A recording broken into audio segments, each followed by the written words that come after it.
Shalom, salam, peace be with you, Maranatha. Welcome to the Septuagint versus the Masoretic channel. And today we're going to look at Joshua chapter 14. Joshua 14, there are 15 verses. This is going to be a brief video, a short video, hopefully. Beginning in verse 1. In this channel, we look at the truth of the scriptures of the Bible, comparing the Septuagint and the Masoretic texts. So again, looking at verse 1, it says here, they, talking about the children of Israel, versus the countries. So the focus in the Septuagint is on the ones inheriting, the children of Israel. The focus of the Masoretic is the places that they have inherited, are the places. In verse 2, you can see that there's a difference of by whose hand. The Lord commanded by the hand of Joshua in the Septuagint, Moses in the Masoretic. Okay. Verse 3, Moses gave inheritance to 2.5 tribes. It's an addition. Verse 4, cattle versus substance in the last part of the verse. The reason I mention this, it's repeated often, but cattle is repeated twice in the Septuagint. Notice right there, only cities to dwell in. They're suburbs separated for the cattle and their cattle. Separated for the cattle and their cattle. So why would they repeat that twice? I could be wrong here, but in my opinion, this could be a mistranslation. Or this may be describing that the cattle of the rest of Israel was divided from the cattle of the Levites. That's the only way I can reconcile that. And verse 7, I want to mention, this is something very important. This is an important statement that Joshua is making, talking about when the spies were sent out to spy out the land of Canaan. He says here in the Septuagint, Joshua says, I returned him, meaning Moses, an answer according to Moses' mind, or according to his mind. Versus the Masoretic, which says, I brought him word again as in mine heart. So I'm going to tackle the Masoretic first. And this takes a lot of meditation and the Spirit of God to understand. I'm not saying that 100% I've solved this riddle, but I think I have a sense of what he's saying. So Joshua is saying in the Masoretic, and I don't go by the Masoretic, but I'm just going to try to interpret what is being said here. He's just being honest. He's reporting what was in his heart. He's not trying to fabricate anything that he saw. He's just speaking from his heart. He's speaking the truth. He's a straight shooter. In the Septuagint, he's returning to Moses an answer according to his mind. Okay, is it Moses' mind? Because that's the assumption I made here. Or is it according to God's mind, to Yah's mind? It's hard to say, but I'm going to lean towards Moses, because if it was the Lord's mind, Adonai's mind, or I don't know, he would have said the Lord's mind. Doesn't say, well, it does say Elohim here. The servant of Elohim sent me out to spy out the land. I returned him an answer, Moses, according to his mind. So why would he separate him from his? Doesn't make sense. Because if he was talking about Yah's mind or Elohim's mind, he would have said Elohim's mind, frankly. So what is he doing? Is Joshua being dishonest? I don't think he's being dishonest. I think he is reporting the truth. However, he also seems to know Moses. He's familiar with how Moses thinks. And he decided to give him an answer according to his mind. Again, it's not easy to understand, but Proverbs gives us a little bit of an idea of what this means. Because in the Septuagint, If you look at the proverb, let me just pause the video just so you can see what I'm talking about. Okay, so here's the verse. It's in Proverbs 15, verse 1. This is a memory verse for a lot of believers. It says here, a soft answer turns away wrath. Now, is that what the Septuagint says? It doesn't. It says that anger slays even wise men, yet a submissive answer turns away wrath. So that's what it actually says, a submissive answer. It can also be understood as perhaps an agreeable answer. So if somebody, for instance, you have a situation where somebody's yelling at you, they lost their temper, and you return back to them saying, why are you screaming? Why are you so mad? Something like that. Why are you so mad? And then a lot of the times it could work. I'm not saying every time, but there are moments where it could work.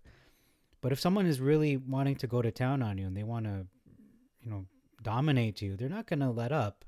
They're going to continue to impose themselves until they win the argument or whatever. They have their way. However, in any situation, whether they're yelling at you or what have you, so let's say scenario B, somebody's yelling at you or me, and they're just going to town on you, yet you have a submissive answer. It's an agreeable answer. You tell them, sure, we'll do that. What's going to happen? They're going to stop. They might relent altogether because they had their way. Not that you should always, be a doormat, but there is wisdom to this. It's in Proverbs after all. So is this what's happening here in this verse? Is that what Joshua is saying, that he gave a submissive and agreeable answer to Moses? Because on one hand, I do believe he reported the truth. He was being factual, but perhaps he verbalized it, expressed it in a way according to Moses' mind, according to his preferred style of, he knows what Moses perhaps likes. Perhaps Moses is more of a, let's just say, for instance, and I'm just going to use an example. Let's say Moses is more of a numbers guy, or Moses is more of a, strategic mind. So he's going to give him strategic answer.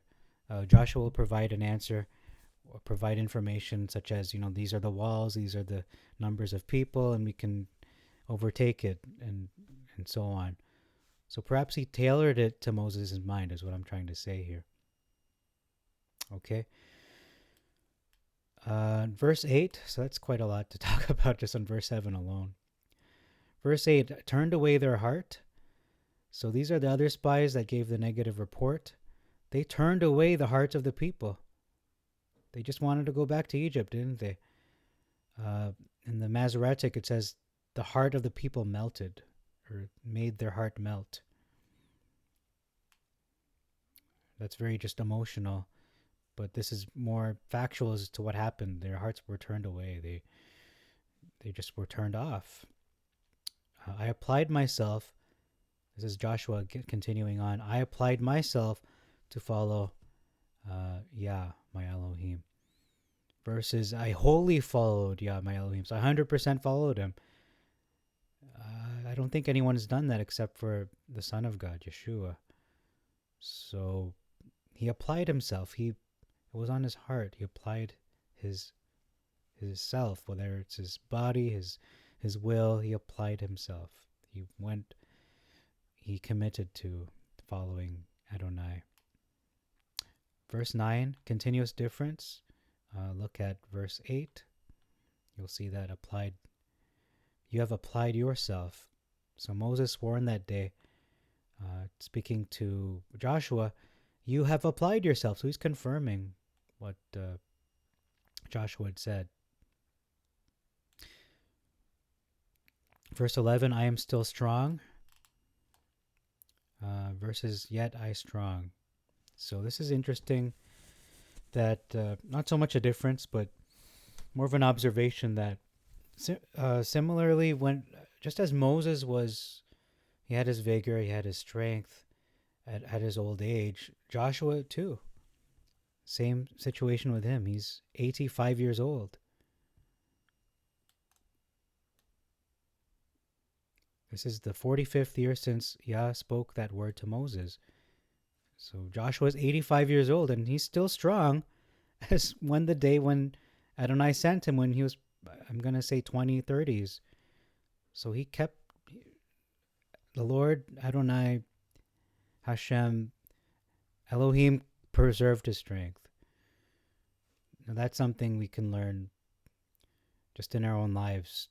Although, yeah, the physical body perishes, the inner man is renewed every day. But there are cases like Joshua, like Moses, where if it's the will of God, if it's part of his plan and he needs this to be the situation, if these are the conditions he has determined, they will be so, that somebody's vigor, their youthfulness, their strength in this verse is maintained, is preserved for his purposes. And then it says, when Yah sent me, when Adonai sent me, the name, versus that Moses sent me.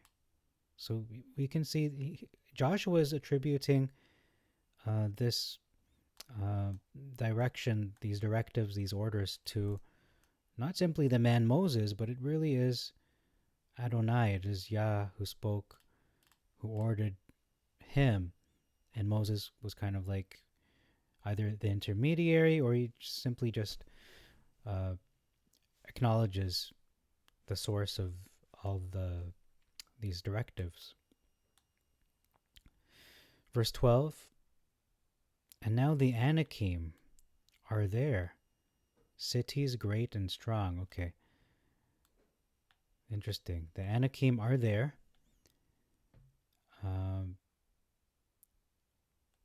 If then Adonai should be with me, I will utterly destroy them, as Adonai said to me. So he mentions they are there.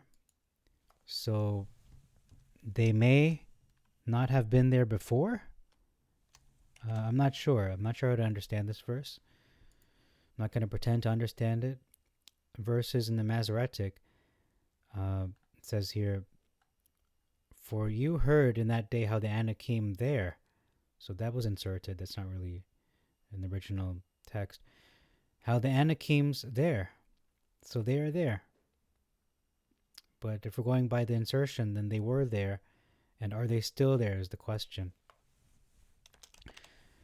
So it seems to be in both translations the Anakim are there at the time of the writing of, or the statement being made. And then it says in the latter part of the verse, if then Adonai should be with me, I will utterly destroy them, versus drive them out. They're not to be driven out and then move somewhere else and grow, continue to become great. No, they're to be destroyed, as Adonai told him. That's the command to Joshua. Verse 13, an omission of a person here named the son of Kenaz. So Jephunneh is actually the son of Kenaz. And then 14, he followed the commandment. Versus wholly followed. Again, he followed the commandment. Okay. And then 15 talks about an individual, or a city, I should say. The name of Hebron before was the city Argob. So before it was called Hebron, it was called Argob. It is the metropolis of the Anakim. That's the city of the giants, or the Anakim, the giants called Anakim, or the subdivision of giants that were the Anakim tribe. Versus Kiryat or Kirjath Arba. So they're saying it was not Argob. In the Masoretic was Kirjath Arba. But actually, Kiryath means city, if I'm not mistaken, in Hebrew. So it's Arba. So the city Arba. It's not. So Argob and Arba. Okay. So Arba was a great man among the Anakim. Okay, so that is in the Masoretic, but in the Septuagint, it's the name of the city only. It's not the name of a man. It's the metropolis. It's the main. It's the New York City of the Anakim, essentially. Argob, not a great man. So metropolis versus great man.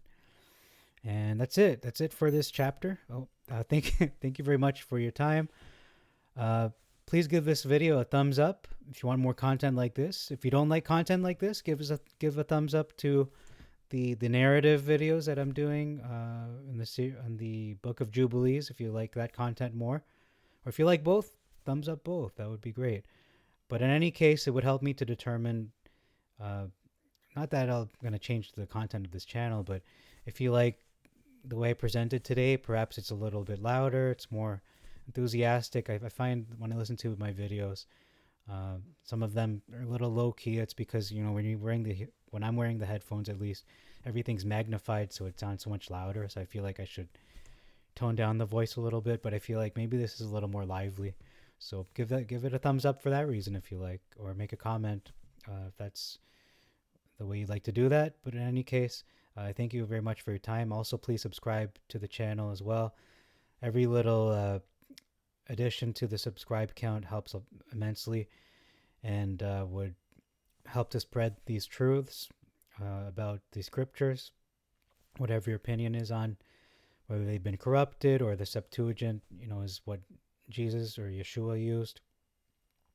But it's important to spread these truths about pretty much the truth of the Messiah, that he was in many ways attempted to, they tried to cancel the Messiah, essentially, Yeshua, especially in Psalm 40. We're going to cover that more in detail when we look at Psalm 40 eventually. But I do have videos about that, talking about that, how the Messiah was pretty much, they tried to cancel the Messiah or just erase him from the record in the Masoretic text, so they would remove messianic verses like that. So that's why I feel that was really the impetus for me to start this channel. So I hope if you believe in Messiah, or you're learning about Messiah, Yeshua, that you would help this channel in whatever way you can. That could be a thumbs up. That could just be your views. That could be subscription if you haven't subscribed yet. So thank you very much for your time once again, ladies and gentlemen. Tune in next time. We will look at Joshua chapter 15. Until then, shalom, salam, peace be with you, and Maranatha.